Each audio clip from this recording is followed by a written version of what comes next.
ప్రధానత్రయంలో ఒకటి భగవద్గీత. సాక్షాత్తు కృష్ణ భగవానుడే కురుక్షేత్ర యుద్ధ భూమి యందు అర్జునునకు బోధించినటువంటి సమస్త ఉపనిషత్ సారాంశము. అన్ని ఉపనిషత్తుల యొక్క సారము భగవద్గీత యందే ఉన్నది.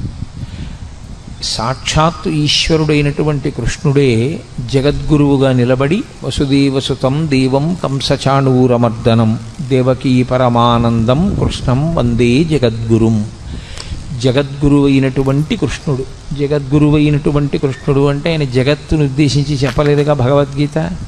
మరి జగద్గురువు అని ఎందుకు కీర్తింపబడ్డాడు అంటే ఒక దేశము ఒక కాలమునకు కట్టుబడేది కాకుండా ఆయన చేసినటువంటి బోధ ఏదైతే ఉందో అది యుగములు దాటిపోయినా సరే తరించాలనుకునే వాళ్ళందరూ ఎక్కవలసినటువంటి సోపానములన్నింటినీ కృష్ణ పరమాత్మ గురువుగా కూర్చుని ఆ రోజు చేసినటువంటి బోధ అర్జునుణ్ణి మిషగా పెట్టుకుని చెప్పినప్పటికీ అది జగత్తులో ఉన్న ఎవ్వరికి ఏ ప్రాంతంలో ఉన్నవారైనా ఏ కాలమునందున్నవారైనా అన్వయించుకుని దాన్ని ఆదర్శంగా ఆచరణాత్మకంగా స్వీకరించిన వారందరూ భగవద్గీత వలన మోక్షప్రాప్తిని పొందగలరు కనుక ఆయన జగద్గురువుగా నిలబడ్డారు.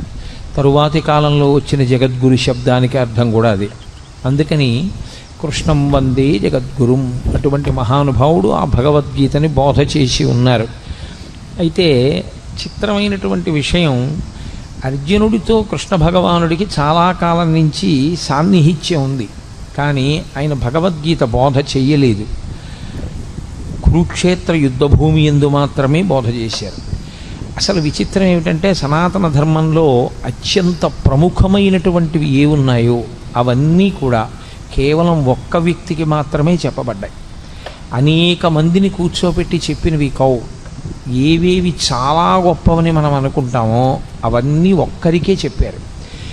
శ్రీరామాయణంలో సంక్షేప రామాయణాన్ని నారద మహర్షి వాల్మీకి ఒక్కరికే చెప్పారు.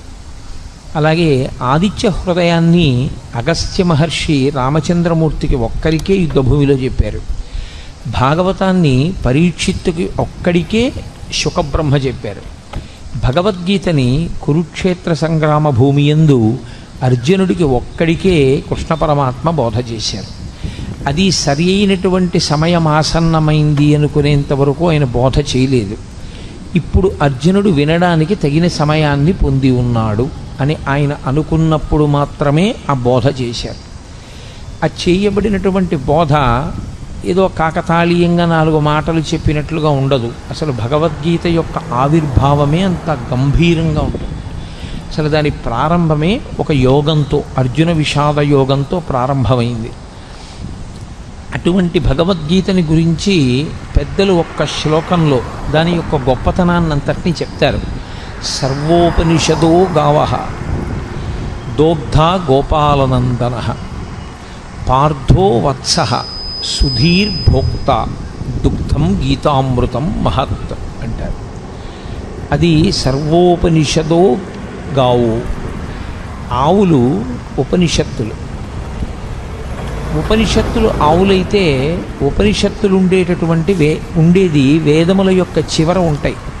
వాటికి ఆ పేరు రావడం వెనకాతలే ఒక రహస్యం ఉంది. అసలు దాని పేరే ఉపనిషత్. ఉపనిషద్ అన్న మాటకి 2 అర్థాలు.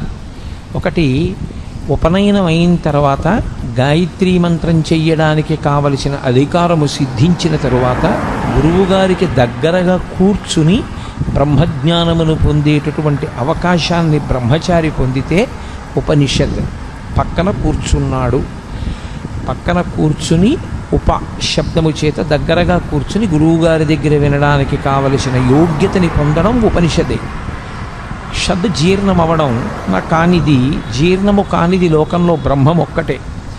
జీర్ణము కానటువంటి బ్రహ్మమునకు దగ్గరగా గురువుగారు తన యొక్క బోధ చేత తీసుకుని వెళ్ళడం కూడా ఉపనిషత్.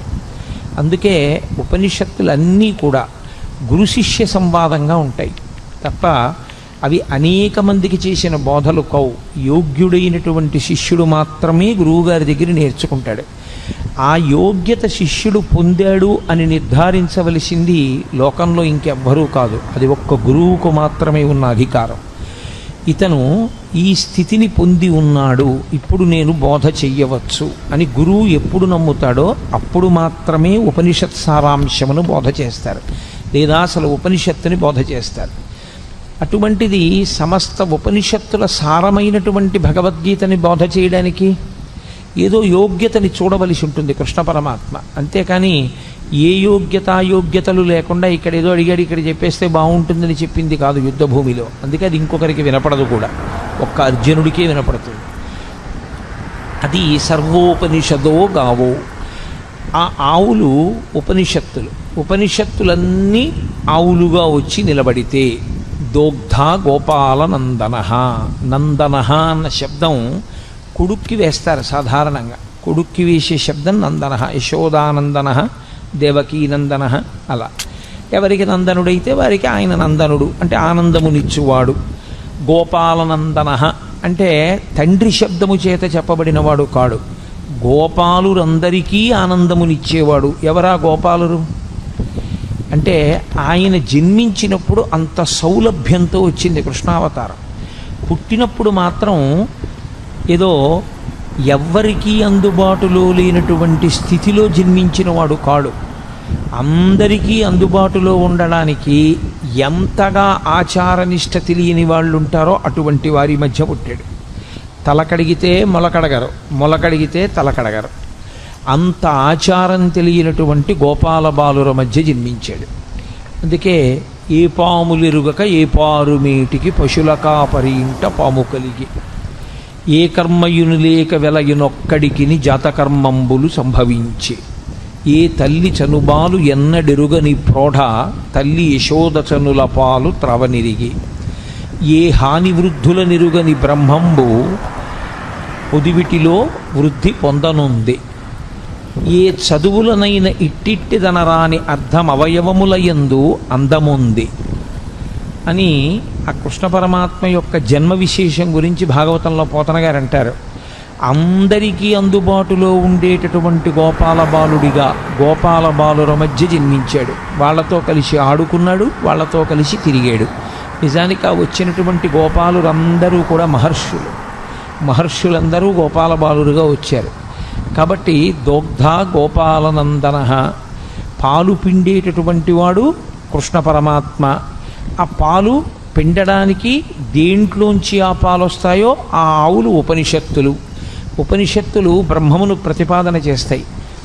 ఉపనిషత్తుల యొక్క సారాంశమును చెప్పాలన్నా, ఉపనిషత్ చెప్పాలన్నా తాను ఒక స్థాయిని చేరుకున్నవాడైతే తప్ప చెప్పడానికి అర్హతని పొందడు. కృష్ణ పరమాత్మ జగదాచార్యుడు. అసలు ఆ మాటకొస్తే ప్రతిపాదింపబడవలసినటువంటి బ్రహ్మము ఏది ఉన్నదో అది తానే అయ్యున్నవాడు. బ్రహ్మమును ఎరుగుట చేత తాను బ్రహ్మమవుతాడు ఎవరైనా. బ్రహ్మవిద్ బ్రహ్మైవ భవతి అని. కానీ ఆయన బ్రహ్మవిద్ బ్రహ్మైవ భవతి కాడు, ఆయన స్వయముగా బ్రహ్మము, పరమేశ్వరుడు. అటువంటి కృష్ణుడే ఆచార్యుడయ్యాడు. గురువుకి బ్రహ్మమునకు తేడా చెప్పడం సనాతన ధర్మంలో ఉండదు. గురుర్బ్రహ్మ గురుర్విష్ణు గురుర్దేవో మహేశ్వర గురు సాక్షాత్ పరబ్రహ్మ తస్మై శ్రీ గురవై నమః. అటువంటి గురువయ్యాడు. కాబట్టి సర్వోపనిషదో గావో దోగ్ధ గోపాలనందన. ఏ శిష్యుడి యొక్క స్థాయిని బట్టి ఎలా మాట్లాడాలో ఎలా చెప్పాలో బాగా తెలుసున్నటువంటి కృష్ణ పరమాత్మ గురువుగా, ఆ పాలు ఉపనిషత్తుల యొక్క పాలు పిండేవాడిగా, అంటే సమస్త ఉపనిషత్తుల యొక్క సారమైన భగవద్గీతని బోధ చేసేటటువంటి వాడిగా ఆయన నిలబడ్డాడు. పార్థో వత్సః. ఆవు పాలివ్వాలి అంటే ఓ దూడ ఒకటి ఉండాలి తప్పకుండా. ఇప్పుడు ఆ దూడ ఏం చేయవలసి ఉంటుంది ఆవు పాలు విడిచిపెట్టడానికి? ఆవు పాలు తయారు చేసేటప్పుడు ఉండేటటువంటి ప్రక్రియ చిత్రంగా ఉంటుంది. అది గబగబా తినేస్తుంది. ఈ నూతిగట్టు మీద, చెరువు గట్టు మీద, నదిగట్టు మీద ఉండే పసరిక గబగబా తిని తాను ఒక్క చోట కూర్చుని ఎంత ఆనందంతోటో నెమరవేస్తుంది. కడుపులో ఉన్నదాన్ని మళ్ళీ నోట్లోకి తెచ్చుకొని నోట్లో ఉన్నదాన్ని బాగా నమిలి మళ్ళీ లోపలికి పంపి ఆ పనికిరాని పచ్చగడ్డిలోంచి పసిపిల్లలు కూడా తాగి బ్రతకడానికి వీలైనటువంటిది, పరమ వృద్ధులైనటువంటి వారు, రోగులు కూడా తాగి బ్రతకగలిగినటువంటి పాలని తయారు చేస్తుంది. ఇంత గొప్ప పాలు కదా, పంచామృతములలో మొదటిది కదా, ఈ పాలతో శివలింగానికి అభిషేకం చేస్తే అంత మహాత్యం ఉంది కదా, ఈ పాలనివ్వడానికి కారణం, ఏ కారణానికి పాలిస్తుంది? దూడ యొక్క ఆర్తిని చూసి పాలిచ్చేస్తుంది. ఆర్తితో ఉన్న దూడ, అమ్మా నీ వలన తప్ప నా జీవితం ఎలా ఉంది అని ఆర్తి పొందినటువంటి దూడ పరిగెత్తుకుంటూ వచ్చి దాని శిరములు నోట్లో పెట్టుకు చప్పరించి 2 గుద్దులు గుద్దగానే విడిచిపెట్టేస్తుంది పాలు. గురువుగారికి ఉండేటటువంటి లక్షణం ఏమిటంటే, శిష్యులు ఆర్తితో వచ్చి గురువుగారి 2 పాదములు పట్టుకుని, గురువుగారు మీరు తప్ప నాకెవరు దిక్కు అని అడగగానే చెప్పకుండా ఉండలేక లోపల దాచుకోకుండా చెప్పేస్తాడు గురువుగారు. కాబట్టి ఆవు పాలని విడిచిపెట్టడానికి దూడ ఎలా హేతు అవుతుందో, గురువు జ్ఞానబోధ చెయ్యడానికి ఆర్తి కలిగినటువంటి శిష్యుడు అలా కారణమవుతాడు. కాబట్టి పార్థో వత్సః. ఇప్పుడు పార్థుడు వత్సయ్యి ఆ పాలు రావడానికి కారణమయ్యాడు. ఆవు దూడ అన్ని పాలు తాగదు, అలా త్రాగడానికి అనుమతించరు కూడా. అది పాలు మిగులుస్తుంది. అలా మిగల్చబడినటువంటి పాలు లోకంలో ఎవరెవరు ఆ పాలు కావలసి ఉంటాయో ఆ పాలని ఆ రీతిలో వాడుకుంటారు. ఒకడు త్రాగి బతుకుతాడు, ఒకడు అభిషేకం చేసుకుని తరిస్తాడు, రకరకాలుగా వాడుకుంటారు. అలా సుధీర్భోక్త, ఎవరు ఈ పాలు త్రాగడానికి అర్హులు? సుధీహి అంటే మంచి బుద్ధి కలిగినటువంటి వాడెవరో, వితండవాదన చెయ్యని వాడెవరో, బ్రహ్మమునందు నిశ్చయాత్మకమైన బుద్ధి కలిగిన వాడెవరో, గురువు యందు గౌరవము కలిగిన వాడెవరో, ఎవరు సనాతన ధర్మమునందు విశ్వాసమున్నవాడో, ఎవడు పెడబుద్ధితో వినే లక్షణం లేనివాడో, అటువంటి వాడు ఈ పాలు త్రాగటానికి యోగ్యుడు. కాబట్టి సుధీహి భోక్త. అటువంటి పాలని దుగ్ధం గీతామృతం మహత్, ఈ గీత అనబడేటటువంటి అమృతాన్ని త్రాగవచ్చు. పాల సముద్రాన్ని చిలికితే ఒక అమృతం వచ్చింది, పరమేశ్వరుడి నోటిలోంచి ఒక అమృతం వచ్చింది. వాగ్రూపమైనటువంటి అమృతమే గీత. అందుకే ఆ అమృతం తాగడానికి చాలా కష్టం. గరుత్మంతుడే తీసుకొచ్చి దర్భల మీద పెట్టినా నాగులు తాగలేకపోయాయి.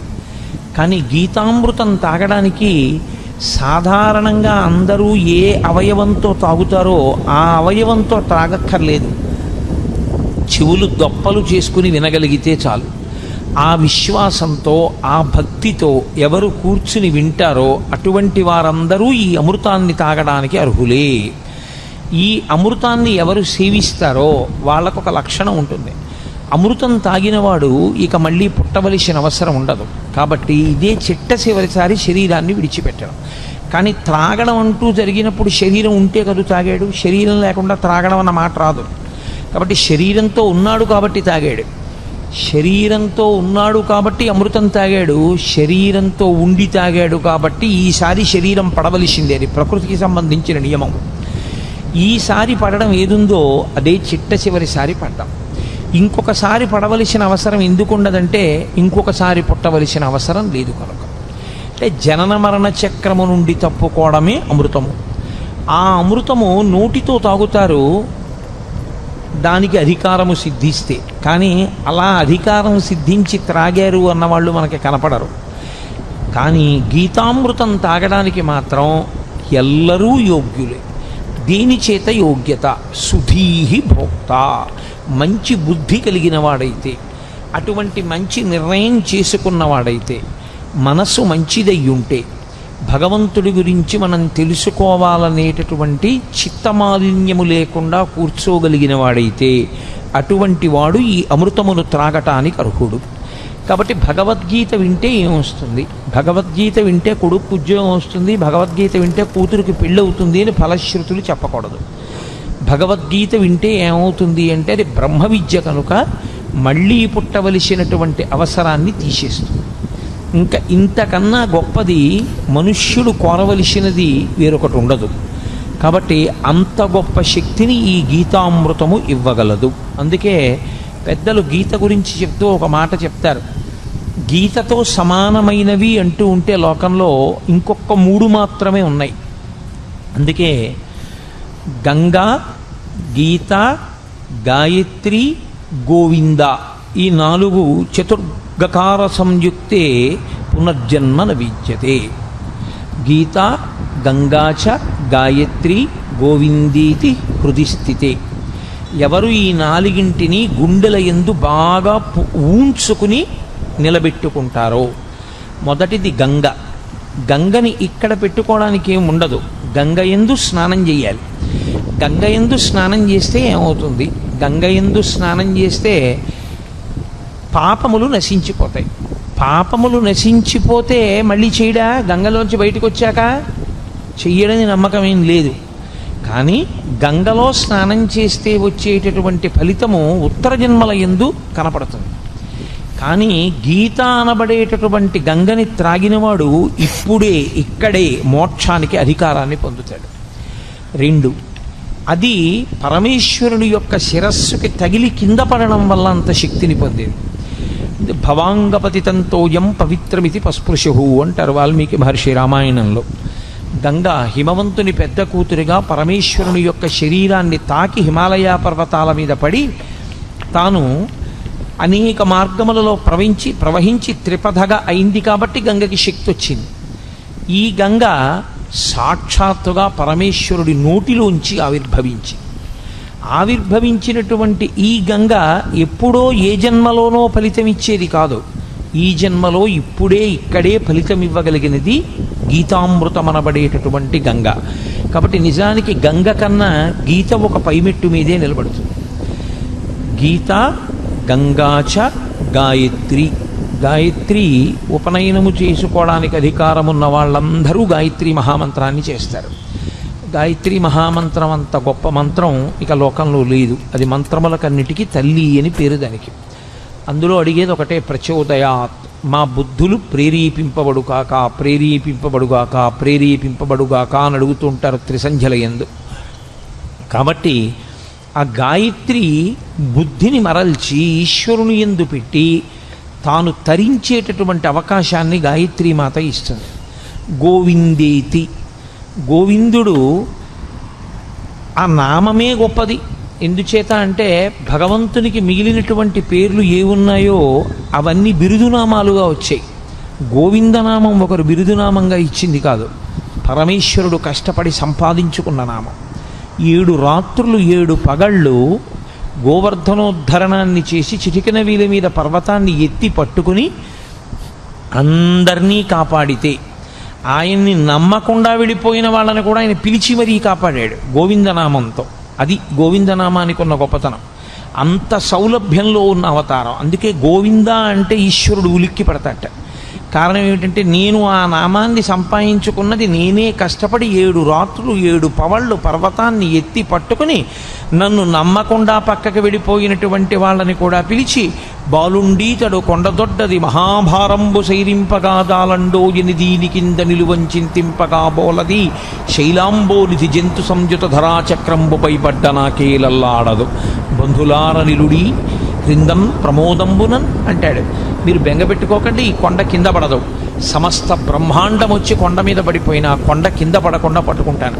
కాబట్టి రండి రండి అని నమ్మకం లేని వాళ్ళని కూడా పిలిచి కొండ కింద నిలబెట్టి 7 రాత్రులు 7 పగళ్ళు మనుష్యులను, ఆవులను, దూడలను కాసినటువంటి కారణం చేత, కాపాడిన కారణం చేత పరమేశ్వరుడు సంపాదించుకున్నటువంటి నామము గోవిందనామం కాదు. గోవింద అంటే భూమిని కాపాడేవాడు, గోవింద అంటే వాక్కులకు అధిపతి అయినవాడు, గోవింద అంటే వాక్కును విస్తరించగలిగినటువంటి వాడు.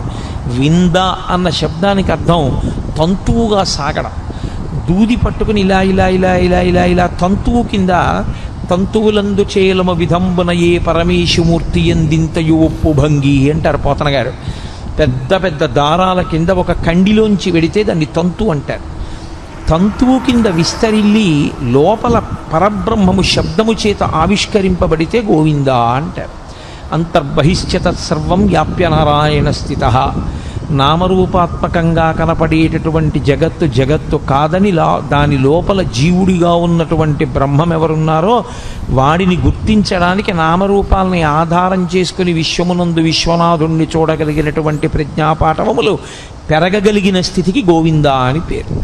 కాబట్టి ఆ గోవిందేతి హృదిస్థితే, ఎవరు ఈ నాలుగింటిని గుండెలలో పెట్టుకుంటారో, అంటే సంతతము ఈ నాలుగింటిని స్మరణ చేస్తూ ఉంటారో, అటువంటి వారందరూ కూడా పునర్జన్మ న విద్యతే, ఇక వాళ్ళు మళ్ళీ వేరొక శరీరాన్ని పొందవలసినటువంటి అవసరము ఉండదు.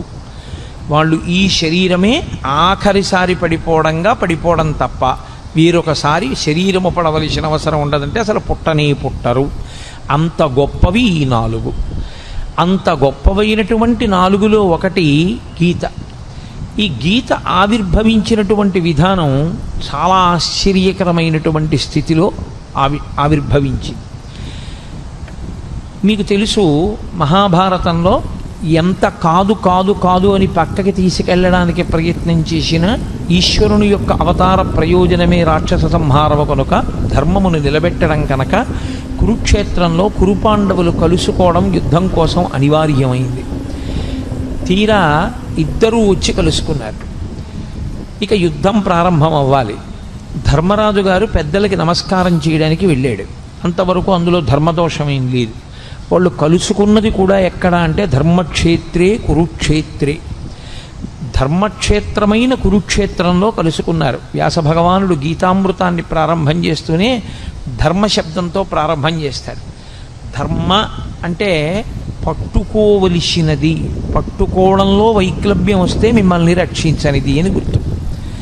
నేను ఒక కుక్క నా మీదకి వస్తున్నప్పుడు నా చేతిలో ఉన్న కర్రని నేను జాగ్రత్తగా పట్టుకోవాలి. అసలు నేను కుక్కని చూసి వణికిపోవడంలో నా చేతి కర్ర జారిపోయింది అనుకోండి, అప్పుడు ఇక ఆ కర్ర నన్ను రక్షించదు. నేను పట్టుకుని ఉన్నంత కాలమే నన్ను రక్షిస్తుంది తప్ప పట్టుకోనికుండా ఉన్నది రక్షించేది కాకుండా పోయేది ఏది ఉంటుందో దానికి ధర్మం అని పేరు. అందుకే నేను తరచు మనవి చేస్తుంటాను, అమరకోశం ధర్మము అన్న మాటని వ్యాఖ్యానం చేస్తే ధ్రియతేవా జనైరితి ధర్మం అంటుంది. ఉపన్యాసాలు చెప్పడానికి పనికొచ్చేది కాదు ధర్మం అంటే, పుస్తకాల్లో చదువుకోవడానికి పనికొచ్చేది కాదు ధర్మం అంటే. అందుకే కఠినమైన నేను మాట చెప్తుంటాను, ఉపన్యాసాలకి వెళ్ళడం, దేవాలయంలోకి వెళ్ళడం కాదు ధర్మం అంటే, బొట్టు పెట్టుకోవడం ధర్మము అని చెప్తుంటాను. కాబట్టి ధర్మము అంటే ధ్రియతేవా జనైరితి ధర్మం, తాను అనుష్ఠించనిది తనని రక్షించదు. మీకెంత తెలుసు అన్నది మిమ్మల్ని ఎప్పుడూ రక్షించదు.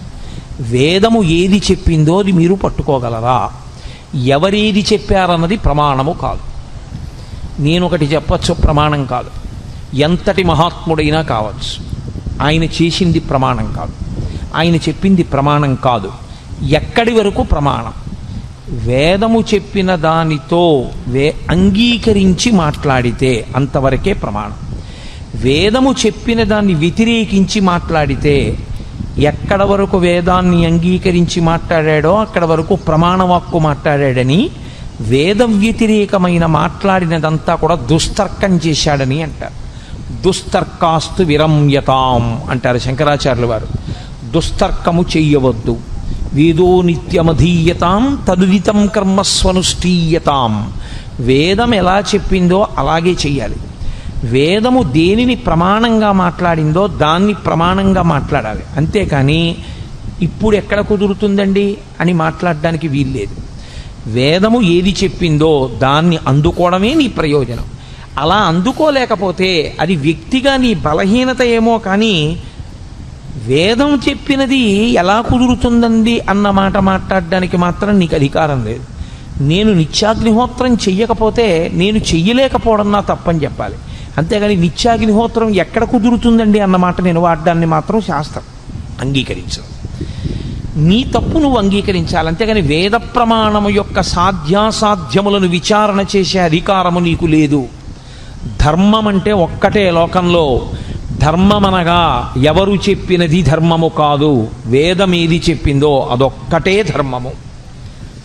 వ్యాస హృదయమంతా వ్యాసోచ్ఛిష్టం జగత్ సర్వం. వ్యాసుడి యొక్క ఎంగిలి ఈ లోకంలో వచ్చిన వాంగ్మయం అంతా, వ్యాసుని యొక్క హృదయమంతా ధర్మమే. ధర్మం ధర్మం ధర్మం. దానికోసమే ఆయన 18 పురాణములను ఇచ్చాడు, 4 వేదములను విభాగం చేశాడు, బ్రహ్మసూత్రములను ఇచ్చాడు. ఇన్ని ఇవ్వడానికి కారణం ధర్మాన్ని పట్టుకోండి, ధర్మం ఒక్కటే మిమ్మల్ని రక్షిస్తుంది. ధర్మం ఒక్కటే మళ్ళీ పునర్జన్మ లేకుండా కూడా చెయ్యగలదు. ఎవడు ధర్మాన్ని పట్టుకోబోయి ధర్మం పట్టుకున్నాననుకుని అధర్మాన్ని పట్టుకుంటున్నాడో వాడికి ధర్మము యొక్క ఫలితము పొందలేడు. అది కుదిరేటటువంటి విషయం కాదు. పైకి తాను ధర్మం పట్టుకున్నానని అనుకుంటున్నాడు, కానీ తాను పట్టుకున్నది ధర్మము కాదు. స్వధర్మో నిధనం శ్రేయ పరధర్మో భయావహ. తనకి కాని ధర్మం పట్టుకున్నవాడు తాను తరించలేడు. కాబట్టి ధర్మమే ప్రాతిపదిక. అందుకే ప్రారంభమే మంగళవాచకంగా దీన్ని తీసుకున్నారు వ్యాసుల వారంటే ధర్మశబ్దాన్ని తీసుకున్నారు. ధర్మక్షేత్రే కురుక్షేత్రే, కురుక్షేత్రమైనటువంటి ధర్మక్షేత్రంలో ఆ కురు పాండవులు ఇద్దరూ కూడా కలుసుకున్నారు. ఇక యుద్ధం ప్రారంభం అవ్వాలి. ఎవరి ధర్మం వారిది. లోకంలో ధర్మరాజు గారు ఎదురుగుండా కనపడినటువంటి పెద్దవాడు, వంశకర్త, మహానుభావుడు భీష్ముడు. భీష్మ ద్రోణాది మహాపురుషులకు నమస్కారం చేయడం కోసమని ధర్మరాజు గారు వెళ్ళారు. అర్జునుడు ఇరుపక్షముల మధ్యలో నిలబెట్టబడినటువంటి రథంలో నిలబడి ఉన్నాడు. కృష్ణ భగవానుడు అన్నాడు, అర్జున చూడొక్కసారి ఇరుపక్షములలో మోహరించిన సైన్యాన్ని చూడు. ఎందుచేత అర్జునుడే ప్రధానంగా రాక్షస సంహారము అంటే రాక్షసులే కురువీరుల వైపు ఉన్నారు, లేదా కురువీరులుగా ఉన్నారు. ఇప్పుడు వాళ్ళని సంహరించాలి. అందుకే అతనికి అంత శస్త్రాస్త్ర సంపదనంతటిని ఇప్పించాడు కృష్ణ పరమాత్మ. చూడవయా, ఒక్కసారి వాళ్ళతో యుద్ధం చేయాలి నువ్వు. అడుగో భీష్ముడు, అడుగో ద్రోణుడు, అడుగో కృపుడు, అడుగో శల్యుడు, అడుగో అశ్వత్థామ, అడుగో దుర్యోధనుడు, వరుసగా అందరినీ చూపించాడు. నిలబడినవాడు నిలబడినట్టు వెంటనే అర్జునుడు ఒక మాట అన్నాడు. అందుకనది అర్జున విషాద యోగమైంది. నకాంక్షే విజయం కృష్ణ నచ రాజ్యం సుఖానిచ కిం నో రాజ్యేన గోవింద కిం భోగైర్జీవితేనవా. ఈ శ్లోకాలు అర్థం చేసుకోవడంలో వచ్చినటువంటి వైక్లభ్యంతో అక్కర్లేని వ్యాఖ్యానాలు చేస్తున్న వాళ్ళు ఉన్నారు లోకంలో. ఆయనకి కూడని ధర్మాన్ని ఆయన మాట్లాడాడు. ఆయన అన్నాడు, నకాంక్షే విజయం కృష్ణ. ఏమొస్తుంది ఇప్పుడు వీళ్ళందరినీ చంపేస్తే? విజయం వస్తుంది. విజయం వస్తే ఏమొస్తుంది?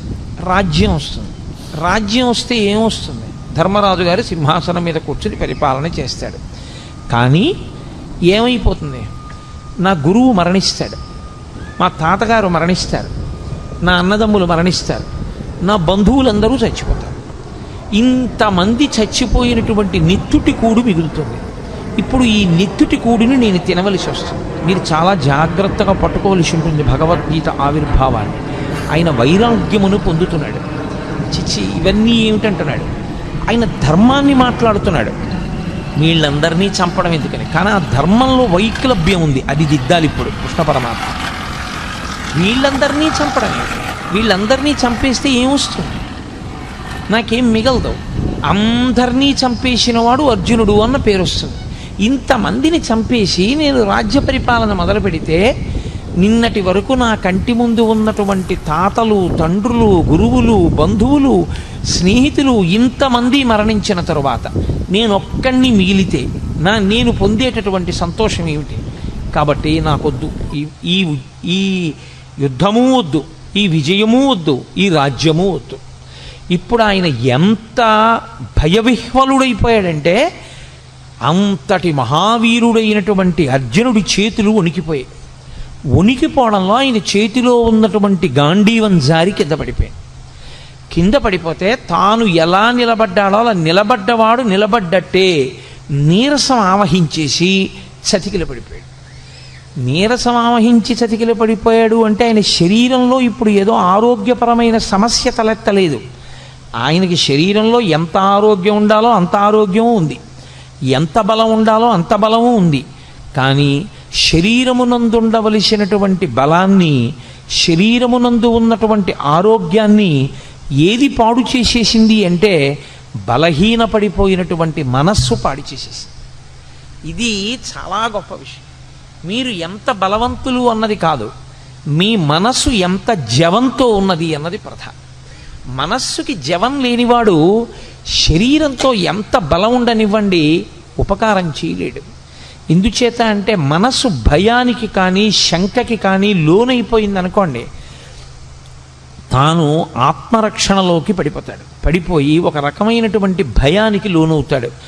భయానికి మారుపేరే శాస్త్రంలో మృత్యు సమయమునందు ఎలా ఆలోచనలు పొసగవో భయవిహ్వలుడైనటువంటి వ్యక్తికి కూడా సరి అయిన ఆలోచన విధానం రాదు. కాబట్టి ఇప్పుడు అంత భయపడిపోయినటువంటి అర్జునుడు అన్నాడు, ఇప్పుడు దుర్యోధనుడు ఒక బాణం వేసో ఓ కత్తి పెట్టో నన్ను చంపేస్తే చచ్చిపోతాను. చచ్చిపోతే ఏమవుతుంది? నేను చనిపోతే చనిపోయాను, కానీ నా వారందరూ బ్రతుకుతారు. ఇది పైకి చూడ్డానికి చాలా ధర్మంలా కనపడుతుంది చూసుకోండి. నిజంగా పాపం అర్జునుడు ఎంత మంచివాడండి, ఎంత అహింస మాట్లాడాడు. యుద్ధం జరగకుండా ఎందుకు ఇవన్నీ హాయిగా నాకు ఏ రాజ్యం వద్దు ఏ విజయం వద్దు అన్నాడు. ఎంత మంచి మాట మాట్లాడాడండి అర్జునుడు, ఎంత చక్కటి వాడండి అని మనకు అనిపిస్తుంది. నిజంగా పాపం అర్జునుడు ఎంత మంచివాడండి, ఎంత అహింస మాట్లాడాడు. యుద్ధం జరగకుండా ఎందుకు ఇవన్నీ హాయిగా నాకు ఏ రాజ్యం వద్దు ఏ విజయం వద్దు అన్నాడు. ఎంత మంచి మాట మాట్లాడాడండి అర్జునుడు, ఎంత చక్కటి వాడండి అని మనకు అనిపిస్తుంది. కానీ ఈ మాటలు చెప్పి ఇంకొంచెం ముందుకు వెళ్ళిపోయాడు. ఇంకొక ఆశ్చర్యకరమైన మాట అన్నాడు, నేను వీళ్ళందరినీ చంపేస్తే ఇక లోకంలో నా బంధువులన్న వాళ్ళు మగవాళ్ళు ఎవరు మిగలరు, అప్పుడు ఆడవాళ్ళు ఒక్కళ్ళే మిగులుతారు. అప్పుడు వీళ్ళందరూ నరకంలోనో స్వర్గంలోనో ఉన్నారనుకోండి, ఏడాదికోసారి తద్దినం పెట్టాలి కదా, తద్దినం పెట్టినప్పుడు నీళ్లు విడిచిపెట్టాలి. అప్పుడు వీళ్ళకి నీళ్లు విడిచిపెట్టడానికి ఉత్తరాధికారులు లేరి, నేను చంపేస్తున్నాను కదా, కొడుకులతో సహా చంపేస్తున్నాను. చంపేస్తే ఇంకా తద్దినం పెట్టడానికి మనుష్యులు లేరు. లేకపోతే ఆ పితృదేవతలు ఎవరైతే ఉన్నారో పతంతి పితరో హ్యేషాం లుప్త పిండోదక క్రియా, వాళ్ళకి పిండ ఉదక క్రియలు ఉండవు. అంటే పిండం పెట్టేవాడు ఉండడు, నీళ్లు విడిచిపెట్టేవాడు ఉండడు. లుప్త పిండోదక క్రియా, ఈ రెండూ లేకపోవడం వల్ల పతంతి పితరో హ్యేషాం, పైలోకానికి వెళ్ళినటువంటి నా పితృదేవతలు మళ్ళీ కింద పడిపోతారు. పైగా ఎప్పుడైతే పురుషుల యొక్క రక్షణ లేదో వీళ్ళందరూ మరణిస్తే వీళ్ళ భార్యలందరినీ పరజాతుల వాళ్ళు వచ్చి భార్యలుగా స్వీకరిస్తారు. ఇప్పుడు వాళ్ళ వలన సంతానం వీళ్ళకి కలుగుతుంది. క్షేత్రములు మిగిలిపోయి బీజములు లేవు. కాబట్టి ఇప్పుడు కుల సంకరం ఏర్పడుతుంది, వర్ణ సంకరం ఏర్పడుతుంది, జాతులన్నీ కూడా కలగాపలగం అయిపోతాయి. ఇటువంటి ఆధార్మికమైనటువంటి వ్యవస్థ ఏర్పడడానికి నేను యుద్ధం చేయడం అవుతుంది. కాబట్టి కృష్ణ నేను యుద్ధం చెయ్య.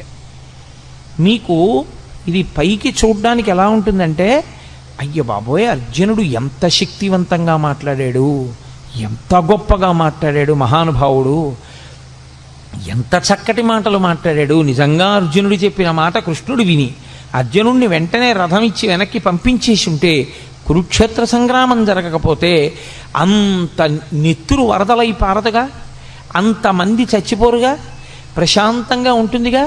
మరి ఎందుకు కృష్ణ పరమాత్మ అంతగా పట్టుపట్టి మరీ కురుక్షేత్ర యుద్ధం చేయించినట్టు, ఎందుకంత బోధ చేసినట్లు, ఆయన ఎందుకు మాట్లాడినట్లు? అర్జునుడు మాట్లాడిన దాంట్లో వచ్చిన నష్టం ఏమిటి ఆయన మాట్లాడిన తప్పు అని మనకు అనిపిస్తుంది. అర్జునునికి కలిగినటువంటి విషాదము యోగమైంది భగవద్గీతలో. అందుకే అర్జున విషాద యోగము అని పిలిచారు. యోగ అంటే భగవద్గీతలో కృష్ణ భగవానుడే చెప్పాడు, యోగ కర్మసు కౌశలం. కర్మసు కౌశలం అంటే చేయవలసినటువంటి పనిని కౌశలముతో, అంటే శాస్త్రవిహితముగా, ప్రతిఫలాపేక్షారహితముగా, కర్తవ్యతా బుద్ధితో చేసినటువంటి వాడెవడో వాడు కౌశలముతో చేసినవాడు. తాను చెయ్యవలసినది ఒకటి ఉంటుంది లోకంలో, శాస్త్రము చేత విధింపబడినది. శాస్త్రము ఏది చెయ్యాలని విధించిందో అది చెయ్యడమే తన యొక్క కర్తవ్యము. అలా కాకుండా నెత్తికొత్తికున్నది ఏది ఉందో అది బాధ్యత. బాధ్యత కుంగ తీసేస్తుంది మనిషిని, కర్తవ్యం మెట్లెక్కిస్తుంది. కాబట్టి తాను చెయ్యవలసింది తాను చెయ్యాలి. క్షత్రియుడిని అంతఃపురాలు ఇచ్చారు, రాజభోగాలు ఇచ్చారు, పరిపాలన చెయ్యమని ఇచ్చారు. దేని కొరకు? క్షత్రియుడు మంచం మీద చచ్చిపోవడం అత్యంత హేయమైన విషయంగా చూసింది శాస్త్రం. ఆనాటికి ఉన్నటువంటి వ్యవస్థ అటువంటిది. ఆయన 10 మందిని రక్షించాలి.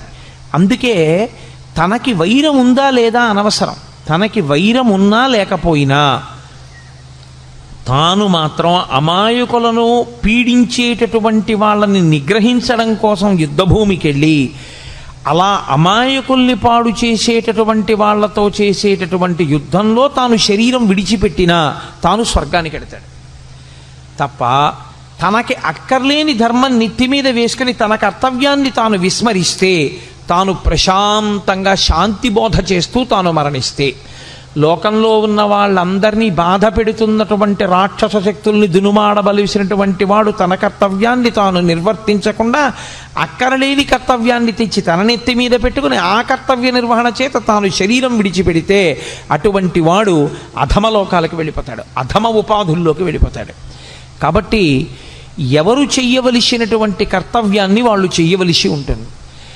ఇప్పుడు అర్జునుడికి వచ్చినటువంటి పెద్ద వైక్లభ్యం ఎక్కడొచ్చిందంటే, ధర్మము అన్నదాన్ని ఒకదాన్ని పట్టుకున్నాడు. చంపడం తప్పు, అందులో సందేహం లేదు. భూతదయ అన్ని ధర్మములలోకి గొప్ప ధర్మం, నిష్కారణంగా చంపకూడదు. కానీ ధర్మమును నిలబెట్టడం కోసం ధర్మాన్నే పాడు చేస్తున్న వాళ్ళు ఎవరున్నారో అటువంటి వాళ్ళని సంహరించి ధర్మాన్ని నిలబెట్టవలసినటువంటి కర్తవ్యం క్షత్రియుడిది. అసలు తాను చెయ్యవలసిన ధర్మాన్ని, తన కర్తవ్యాన్ని తాను విస్మరించి తాను అక్కర్లేని ధర్మాన్ని ఒకటి నెత్తి మీద పెట్టుకున్నాడు. ఇక్కడ వచ్చింది సమస్య అంతా. అక్కరలేని వైరాగ్యాన్ని నెత్తి మీద పెట్టుకుని అక్కరలేని విషయాన్ని తాను అన్వయం చేసుకుని తాను చెయ్యవలసిన అవసరం లేని పని తాను చేస్తానని, తాను చెయ్యవలసిన పనిని తాను చెయ్యనని భీష్మించుకోవడం చేత తాను పాడవడమే కాకుండా ఇప్పుడు లోకంలో అధర్మం నిలబడకుండా చెయ్యవలసిన వాడు అలా చెయ్యకపోతే అధర్మము విచ్చలవిడిగా పెరిగిపోతుంది. కనుక తద్దోషము అర్జునుడికి రాకుండా మళ్ళీ ధర్మాన్ని నిలబెట్టడానికి ధర్మం విషయంలో తను ఎక్కడ పొరపాటు పడుతున్నాడో ఆ పొరపాటుని దిద్దవలసి ఉంటుంది. అది అడ్డుపెట్టి మాట్లాడుతున్నది అర్జునుణ్ణి. కానీ అసలు మన ధర్మం ఏమిటి, మనం ఏం చెయ్యాలి, మనం ఎందుకు పాడవుతుంటాం, మనకి మళ్ళీ మళ్ళీ ఎందుకు పునర్జన్మ కలుగుతూ ఉంటుంది, ఈ రహస్యాలన్నీ తెలుసుకోవాలనుకుంటున్నటువంటి వాడికి కృష్ణుడు చేసినటువంటి భగవద్గీత బోధని వినడం తప్ప, దాన్ని ఆచరణలోకి తెచ్చుకోవడం తప్ప తప్పించుకోవడానికి పునర్జన్మని వేరొక మార్గం మాత్రం ఉండదు. అందుకే ఆనాడు అర్జునుడికి చెప్పడం అన్నది మిష. కానీ మనం కూడా అందరము అటువంటి కురుక్షేత్రంలోనే నిలబడతాం. మనందరికీ కూడా ధర్మం విషయంలో మీమాంస, ధర్మం విషయంలో అనుమానం, ఏం చెయ్యాలో తెలియదు, ఏం చెయ్యకూడదో తెలియదు. చెయ్యకూడనివన్నీ తాను ఎత్తుకుంటాడు, అసలు తాను చెయ్యవలసింది తాను చెయ్యడు. ఎలా తరిస్తాడు? తాను తరించలేడు దానివల్ల.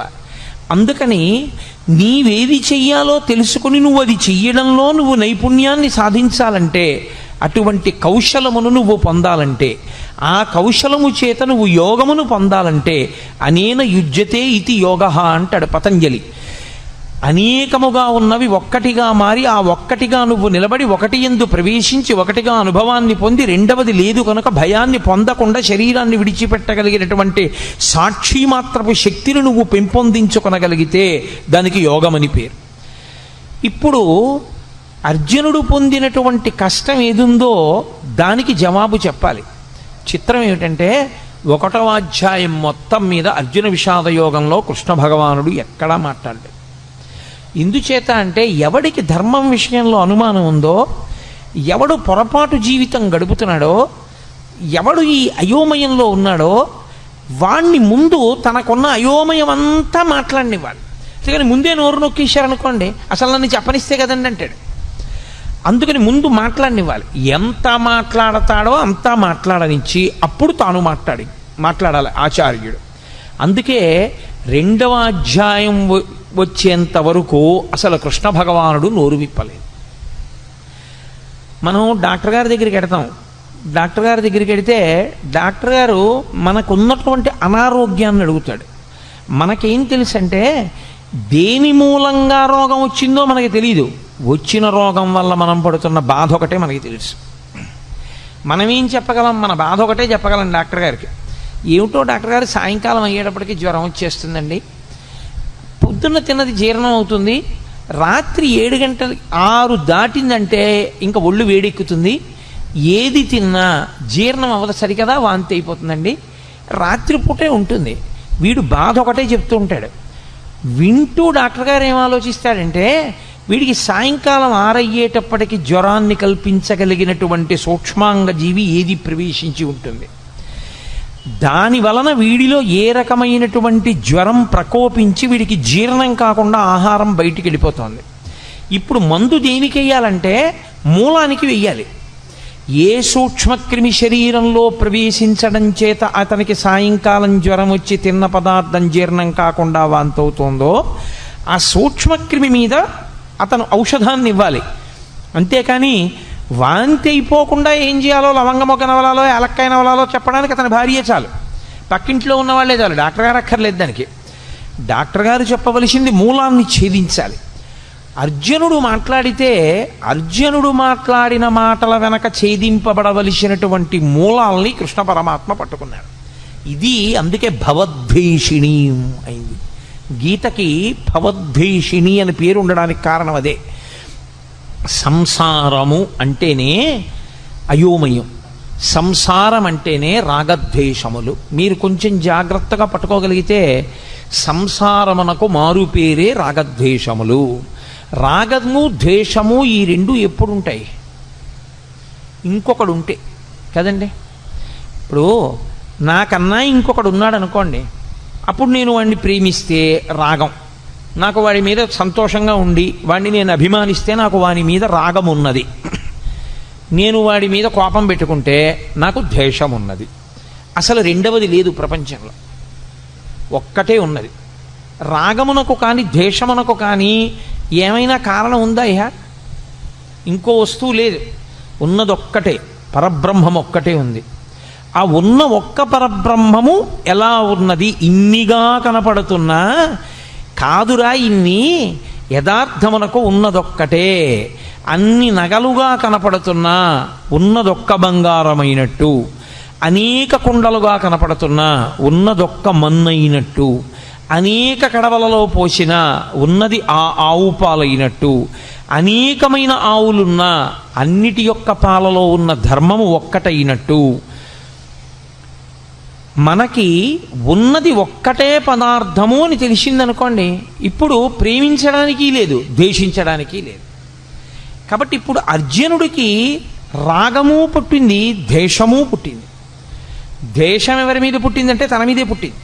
అయ్యో నేను వీళ్ళని చంపేస్తాను, వీళ్ళని చంపేస్తే ఇదిగో వీళ్ళందరూ పాడైపోతారు, వీళ్ళందరూ పాడైపోతారు, వాళ్ళ మీద ఒక పిచ్చి రాగం పట్టుకుంది, వాళ్ళ మీద ఒక పిచ్చి ప్రేమ, అర్థం లేని ప్రేమ పట్టుకుంది, కాబట్టి నేను వీళ్ళని చంపను.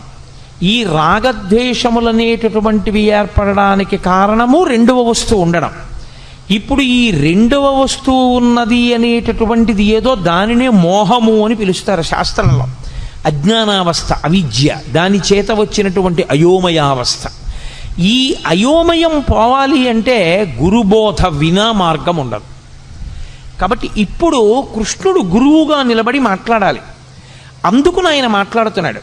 ఇప్పుడు కృష్ణుడు మాట్లాడితే ఏమవుతుంది? అర్జునుడికి ఏ మోహము తనకున్నదని తనకి తెలియదో అది పోయిందని తెలుస్తుంది. తనకి ఉన్నప్పుడు ఇది ఉంది, అందుకు ఇలాంటి ఆలోచనలు వచ్చాయని తెలియదు. పోయి మళ్ళీ తనకి ధర్మం తెలిసిపోయాక తనకేం పోయిందో తెలుస్తుంది. అందుకే గీత అంతా అయిపోయిన తర్వాత నీకేమర్థమైంది అని అడిగాడు. నాకు భగవద్గీత అర్థమైందని చెప్పలేదు. నష్టో మోహ స్మృతిర్లబ్ధ. నేను ఏ మోహము, ఏ అజ్ఞానము, ఏ అవిద్య నన్ను పట్టుకుందో అది పోయింది. నాకు ఏది ఇత పూర్వం తెలిసి ఉన్నదో అది ఇప్పుడు మళ్ళీ నాకు తెలిసి వచ్చింది. అంటే జ్ఞానము మీద కమ్ముకున్నటువంటి మేఘములు ఎగిరిపోయి ఈ స్థితి మళ్ళీ నువ్వు బోధించడం చేత నాకు కుదిరింది. అందుకని ఇప్పుడు అర్జునుడు అవధి లేనటువంటి అజ్ఞానంతో మాట్లాడేశాడు. మాట్లాడి మాట్లాడి మాట్లాడి మాట్లాడి తనే పెంచేసుకున్నటువంటి బెంగ ఇదంతా. ఇది చాలా చిత్రమైనటువంటి లక్షణం. సాగిపోయినంత కాలం బాగుంటుంది. ఏదైనా ఒక సమస్య వచ్చేసిందనుకోండి, ఆ సమస్య వచ్చేటప్పటికీ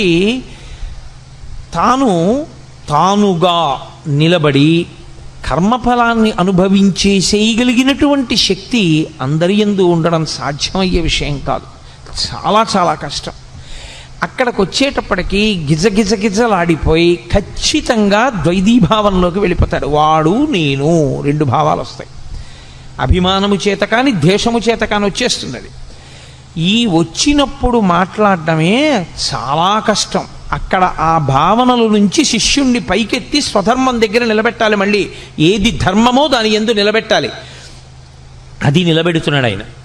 ఇప్పుడు ఆయన నిలబెట్టడంలో ఒక్క అర్జునుడు కాదు అలా నిలబడేది.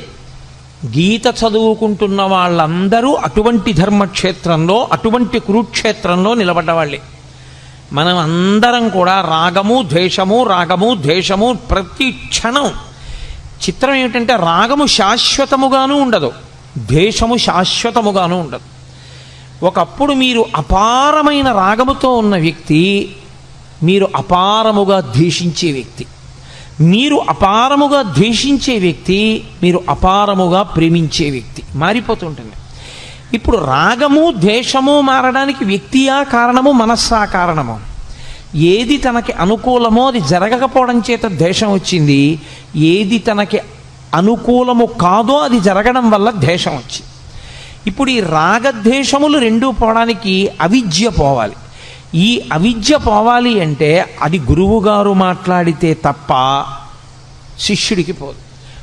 కాబట్టి ఇప్పుడు ఏం చేస్తాడంటే అవిద్యలో వెడుతున్నవాడు విశేషమైన చిత్తభ్రాంతికి, చిత్తమాలిన్యానికి, భయానికి లోనైపోతాడు. ఈ భయానికి అంతుండదు. ఇంకా ఎంత భయంతోటో వెర్రిముర్రి ఆలోచనలన్నీ పెరిగిపోతుంటాయి. ఈ పెరిగిపోతూ వెళ్ళిపోతూ ఉండడం అనేటటువంటిది అర్జునుడి విషయంలో ఎక్కడ వరకు వెళ్ళిపోయిందంటే, అదిగో పైనుంచి పితృదేవతలు పడిపోతారు, వాళ్ళకి పిండాలుండవు, ఉదక క్రియలుండవు. ఆ తరువాతి కాలంలో వాళ్ళ భార్యల యందు జన్మించేటటువంటి సంతానం అంతా కూడా కులసంకరం అయిపోతుంది. ఇంతమందిని చంపేసి నాకెందుకు ఈ నెత్తిటికూడు, ఎన్నిన్ని పెద్ద మాటలు మాట్లాడేస్తున్నాడు, అక్కర్లేనివన్నీ మాట్లాడేస్తున్నాడు. మాట్లాడనిచ్చాడు, బాగా మాట్లాడనిచ్చాడు. ఇంత అర్జునుడు ఏమైపోయాడో తెలుసా అండి?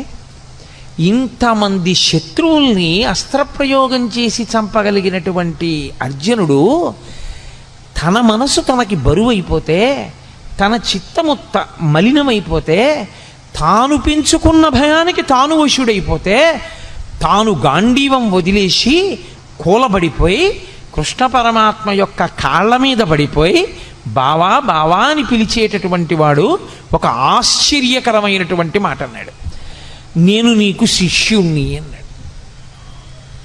మాం త్వం ప్రపన్నః, నేను నిన్ను శరణాగతి చేస్తున్నాను. నువ్వు ఏం చేయాలో తెలుసా? శిష్యుడనైన నన్ను ఉద్ధరించాలి. నాకు మార్గం తెలియట్లేదు. ఇదే అతను చేసిన చాలా మంచి పని. ఏమైనా ఉంటే అర్జునుడు ధర్మక్షేత్రమైన కురుక్షేత్రంలో చేసినటువంటి ఈ పని వల్ల భగవద్గీత పుడుతోంది. ఈ పని వల్ల గీతామృతం వస్తోంది. ఈ పని వల్ల వచ్చినటువంటి గీతామృతం కాలంతో, దేశంతో సంబంధం లేకుండా మానవాళిని తరింపచేస్తూనే ఉంది. మాట్లాడి ఇంకా నేను మాట్లాడనయా, మాట్లాడిన కొద్దీ భయం ఎక్కువైపోతోంది. ఇంకా భయం వైపుకే పెడుతున్నాయి కానీ ఆలోచనలు. నేను బయటికి రాగలనన్న ఆలోచన అసలు నాకు రావట్లేదు. కాబట్టి మీరు వినా నాకు శరణ్యము లేదు. గురువుగారి కాళ్ళ మీద పడిపోయి నేను ప్రపన్నుడను అంటే నేను శరణాగతి చేస్తున్నాను, మీరు నన్ను స్వీకరించి నా యొక్క బాధనంతటినీ పోగొట్టండి. ఇప్పుడు అసలు నేనేం చెయ్యాలి నాకు అర్థం కావట్లేదు అన్నాడు. ఎవరు? యుద్ధం చేస్తానని వచ్చినవాడు. ఇప్పుడు కాదు, ఎప్పటి నుంచో యుద్ధం చేస్తాను, కౌరవుల్ని సంహరిస్తానని పెద్ద తపస్సు చేసి పరమేశ్వరుణ్ణి సాక్షాత్కరింపజేసుకుని పాశుపతాస్త్రం పొందినవాడు, అంతమంది దేవతల దగ్గర అన్ని అస్త్రాలు పొందినవాడు, అంతమంది గురువుల్ని సేవించినవాడు, ఎప్పుడు కురుక్షేత్ర సంగ్రామం జరుగుతుందా కౌరవుల్ని మట్టు పెడదామని ఎదురు చూచినవాడు, ఇవాళ ఆశ్చర్యంగా యుద్ధం చేయడం మాట దేవుడిని కృష్ణ పరమాత్మ యొక్క కాళ్ళ మీద పడిపోయి, కృష్ణ నీవు తప్ప నాకు దిక్కెవరు, కాబట్టి నువ్వే నన్ను రక్షించాలి. ఆయన మాట్లాడడం మొదలుపెట్టాడు. ఆయన మాట్లాడుతూనే ప్రారంభం ఏమన్నా తెలుసా అండి? ఆయన మాటలకున్నటువంటి గమ్మత్తు ఏమిటంటే ఆయన మాట మొదలు అదే, భగవద్గీతలో ఆయన మాట చివర అదే. ఆయన అసోత్యానన్వశోచస్త్వం ప్రజ్ఞావాదాంశ్చ భాషసే గతాసు నగతాసూంశ్చ నానుసూచంతి పండితాః అశోచ్య నన్వశోచస్త్వం అంటూ ప్రారంభం చేశాడు. ఏడవవద్దు, శోకము వద్దు. అసలు ఈ దిక్కుమాలిన ఏడుపన్నది మొదట మాని. భగవద్గీత వింటే వచ్చేది ఏమిటి? ఏడవడం పోతుంది. భగవద్గీత ప్రారంభంలో కృష్ణ పరమాత్మ ఏ శ్లోకంతో ప్రారంభం చేశారో అదే శ్లోకంలో ఉన్న అదే తాత్పర్యంతో, అదే ధర్మంతో, అదే మాటతో భగవద్గీత పూర్తి. సర్వధర్మాన్ పరిత్యజ్య మామేకం శరణం వ్రజ అహం త్వా సర్వపాపేభ్యో మోక్షయిష్యామి మా శుచ. ఏడవవద్దు, శోకించవద్దు. అసలు శోకము తప్పు. శోకమన్న మాటకు అర్థం లేదు. శోకించడానికి కారణము లేదు. దేనికి శోకిస్తావు? దేనికి ఏడుస్తున్నావు నువ్వు? అసలు నువ్వు ఏడవడానికి కారణం ఏమిటి? పైగా ఏడిచేటప్పుడు ఎలా మాట్లాడుతున్నావు? అశోచ్యానంద్వశోచస్తం ప్రజ్ఞావాదాంశ్చ భాషసే. వాత పెట్టి మాట్లాడాడు. ఒక గురువు ఎలా మాట్లాడాలో అలా మాట్లాడాడు. ప్రజ్ఞావాదాంశ్చ భాషసే. 4 పుస్తకాలు జరిగితే మాట్లాడడం అనుకుంటున్నావా? లేకపోతే ఏదో నీ బుద్ధికి తోచింది మాట్లాడడం అనుకుంటున్నావా? ఏమిటి పెద్ద పెద్ద మాటలు మాట్లాడుతున్నావు? ధర్మం అంటున్నావు, యుద్ధం చేయనంటున్నావు, నేను చంపేస్తానంటున్నావు, నేను చంపేస్తే వీళ్ళు చచ్చిపోతారంటున్నావు, పతంతి పితరో హ్యేషాం లుప్త పిండోదక క్రియా అంటున్నావు, ఉత్తరగతుల గురించి మాట్లాడుతున్నావు, కుల సంకరం గురించి మాట్లాడుతున్నావు. ఏమిటివన్నీ? నువ్వు మాట్లాడగలిగిన మాటలు అనుకుంటున్నావా? నీకు తెలిసి మాట్లాడుతున్నాను అనుకుంటున్నావా? వీటికి ఏడవవలసిన వాడివి నువ్వు అనుకుంటున్నావా? అసలు ఏడవవలసిన అవసరం ఒకటి ఉందనుకుంటున్నావా లోకంలో?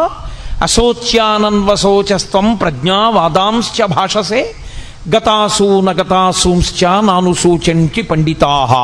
అసలు పండితుడైన వాడు ఏడవడు. తీర్పిస్తూ ప్రారంభం చేశాడు ఆయన. ఎవడు ఏడవడు? పండితుడు ఏడవడు. పండితుడు అంటే 4 పుస్తకాలు చదువుకున్నవాడు, 3 శ్లోకాలు బట్టి పెట్టినవాడు కాడు. పండాహ అంటే ఆత్మజ్ఞానమున్నవాడు. అందుకే పోతన గారికి సహజ పండితుడని పేరు. ఆయన మహానుభావుడు. అందుకే శ్రీకైవల్య పదంబు చేరుటకునై చింతించదన్ లోకరక్షయికారంభకు భక్తపాలన కళా సంరంభకున్ దానవోద్రేక స్తంభకు కేళిలోల విలస దృగ్జాల సంభూత నానా కంజాత భవాండ కుంభకు మహానందాంగనా ఢింబకున్నని చెప్పుకున్నాడు. శ్రీకైవల్య పదంబు చేరుటకునై పునరావృత్తిరహిత శాశ్వత శివ సాయుధ్య స్థితి కొరకు నేను భాగవతాన్ని ఆంధ్రీకరిస్తున్నానన్నాడు. కాబట్టి ఎవరు ఆత్మజ్ఞానము కలిగిన వారో వాళ్ళు అసలు ఏడవరు. ఏడవడానికి కారణం ఎందుకు? ఈ శరీరం పోతుందని ఏడుస్తున్నావా? మళ్ళీ వెంటనే శరీరం వస్తుంది. ఇది పడిపోగానే ఎంతోసేపు పట్టదు శరీరం రావడానికి. రవీంద్రనాథ్ ఠాగూర్ చెప్పినట్టు తల్లి ఒక స్తనం దగ్గర పిల్లవాడికి పాలిస్తున్నది. ఈ స్తనం నుంచి ఈ స్తనం దగ్గరికి పిల్లవాడిని మార్చుకోవడం ఎంతసేపు పడుతుందో జీవుడు ఒక శరీరాన్ని విడిచిపెట్టి ఇంకొక శరీరాన్ని పొందడానికి అంతే సమయం పడుతుంది. అదేం పెద్ద విశేషం కాదు. ఈ శరీరం పోతే ఇంకో శరీరం వస్తుంది. నీ దృష్టిలో ఏమిటి చంపేయడం అంటే? వాళ్ళందరి శరీరాలు పోతాయి, వాళ్ళు కనపడరు. నీ బుర్ర ఈ శరీరం పోతే ఇంకో శరీరం వస్తుంది. ఏమిటి చచ్చిపోతుంది? కాబట్టి శరీరమునకు చావు లేదు. ఈ శరీరం పడిపోతోందేమో ఇంకో శరీరం వస్తోంది. శరీరం అన్నది పంచభూతములే.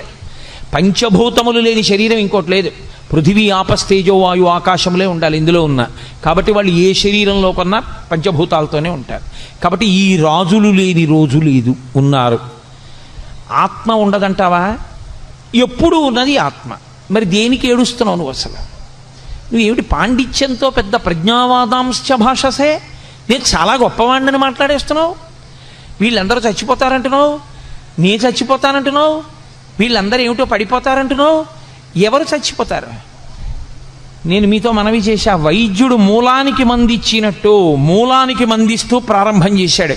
అంత గంభీరంగా ఉంటుంది గురువుగారి కంఠం. అంటే గురువాణి అంటే సింహస్వప్నము. మిగిలిన పిట్టలు కుయ్యచ్చు, కాకులు కుయ్యచ్చు, పందులు అరవచ్చు, పిల్లులు అరవచ్చు. అరణ్యంలో ఏ జంతువు భయపడదు. సింహం బయటికి వచ్చి అరిచిన తరువాత అరవగలిగిన జంతువు ఉండదు, వెళ్ళిపోవలసిందే ఎక్కడికైనా తప్ప ఇక నిలబడవు. ఆచార్యుడు వచ్చి మాట్లాడిన తర్వాత మాట్లాడగలిగిన సమర్థత ఉన్నవాడు ఇంకొకడు ఉండడు. ఆచార్యులకు ఆచార్యుడు జగద్గురు అయినటువంటి శ్రీకృష్ణ భగవానుడు వచ్చి మాట్లాడిన తర్వాత ఇక మాట్లాడడానికి ఏముండదు. అందుకే అంత గంభీరంగా ప్రారంభం చేశాడు. అసోత్యానన్వశోచస్త్వం ప్రజ్ఞావాదాంశ్చ భాషసే గతాసూ నగతాసూంశ్చ నను శోచంతి పండితాహ. ఏడవరయా పండితులైనటువంటి వాళ్ళు, ఏడవడానికి లేదసలు. అశోచ్యానన్వశోచస్త్వం, ఏడవడానికి కారణము లేదని తెలుసుకో. అంటే నేను మీతో మనవి చేశా, ఎక్కడికి వెళ్ళాడు? రాగము ద్వేషము ఈ రెండో పదార్థం ఉంటేనే. అసలు రెండవ పదార్థము లేదు, ఉన్నది ఒక్కటే. ఒకటే పదార్థమైనప్పుడు ఆ పదార్థమునకు రాగము లేదు, ద్వేషము లేదు. ఏడుపెందుకు నీకు? దేనికి ఏడుస్తున్నావు? ఏ కారణానికి ఏడుస్తున్నావు?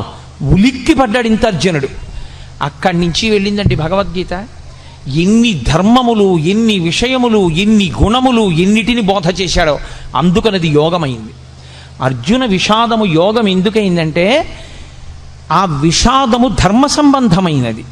తనకి అక్కరలేని ధర్మాన్ని పట్టుకున్నా, అయ్యో నేను వీళ్ళని చంపకూడదు అన్న ఒక మాటతో ప్రారంభం చేశాడు. కానీ ఆ అర్జునుడు చంపడం ఎంత ధర్మమో, అలా చంపకపోతే ధర్మం ఎందుకు నిలబడదు? ధర్మము యొక్క స్వరూపం అంటే ఎలా ఉంటుందో అంత అద్భుతంగా మాట్లాడాడు కృష్ణ పరమాత్మ. అలా మాట్లాడితే వచ్చినటువంటి స్వరూపమే గీతాస్వరూపము.